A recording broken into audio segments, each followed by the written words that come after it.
Bonjour.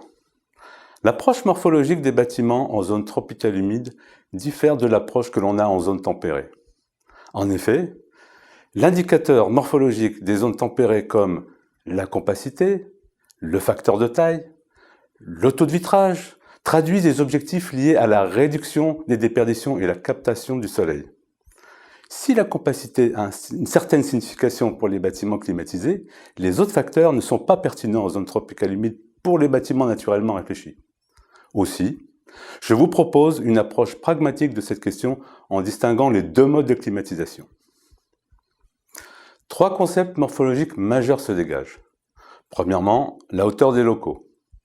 Le premier facteur important en zone tropicale humide est la hauteur des locaux pour trois raisons.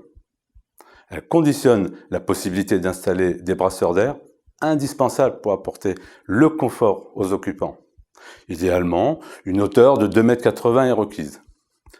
De grandes hauteurs de plafond permettent d'organiser la stratification de l'air et éviter aux occupants d'être impactés par le bouchon de chaleur de la couche sous le plafond. De permettre d'installer de grandes fenêtres verticales ouvrantes.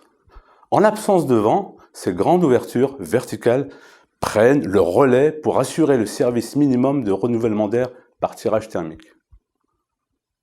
Pour tenir en respect le soleil, l'architecture la plus efficace conduit à développer une seconde peau ou espace intermédiaire autour du bâtiment par des galeries filantes, varangues, toitures décollées et débordantes qui aménagent des espaces périphériques protecteurs intermédiaires très appréciés par les occupants. Ces espaces intermédiaires boucliers permettent de gérer efficacement en même temps le soleil et les bruits de l'extérieur. L'architecture coloniale s'appuie largement sur ce concept. Enfin, pour terminer, le décollement du sol des bâtiments sur vide sanitaire transforme le plancher bas en une paroi permettant d'évacuer la chaleur. Une bonne conception aérolique suppose d'optimiser le potentiel aérolique que l'on peut traduire concrètement par une optimisation des écarts de pression entre les façades pour un bon fonctionnement de la ventilation naturelle avec le moteur vent. Cela se traduit en langage aérolique par des écarts de coefficient de pression minimal en deçà desquels il ne faut pas descendre.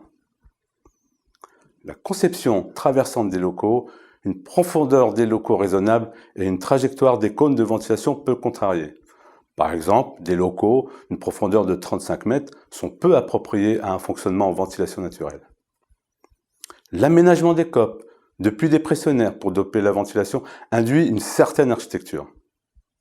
Pour redonner du souffle au vent, la construction sur pilotis au premier niveau est également intéressante en zone urbaine pour préserver le potentiel aérolique pour les bâtiments voisins. Pour les bâtiments climatisés, la problématique est purement énergétique. Réduire les besoins de climatisation. La compacité volumique ou surfacique retrouve un sens à l'instar de l'approche en zone tempérée. L'autre facteur important pour les bâtiments climatisés est son exposition solaire. Il est important de minimiser les expositions est-ouest et favoriser les expositions nord-sud. Un bon indicateur serait le taux de vitrage au nord et au sud. De ce point de vue, la conception double pot est aussi recommandée que pour les bâtiments naturellement climatisés. En revanche, les facteurs aéroliques n'ont pas d'importance, sauf si l'on envisage un fonctionnement hybride, notamment dans les zones où il existe une saison fraîche. Un aspect à ne pas négliger est l'intégration des unités extérieures de climatisation, tant sur un plan esthétique que sur un plan efficacité de fonctionnement du climatiseur en le protégeant de l'exposition solaire directe. Les modes de climatisation, naturels ou artificiels, orientent vers des conceptions morphologiques très différentes pour des raisons aéroliques. Cependant, le cadre de la réflexion morphologique doit prendre en compte la durée de vie du bâtiment, au moins 50 ans, et la nécessité à s'adapter aux usages futurs du bâtiment. Si le bâtiment doit évoluer, une conception hybride doit permettre d'évoluer facilement d'un mode de climatisation à l'autre et atteindre des objectifs de confort satisfaisants et des niveaux de consommation bas en climatisation.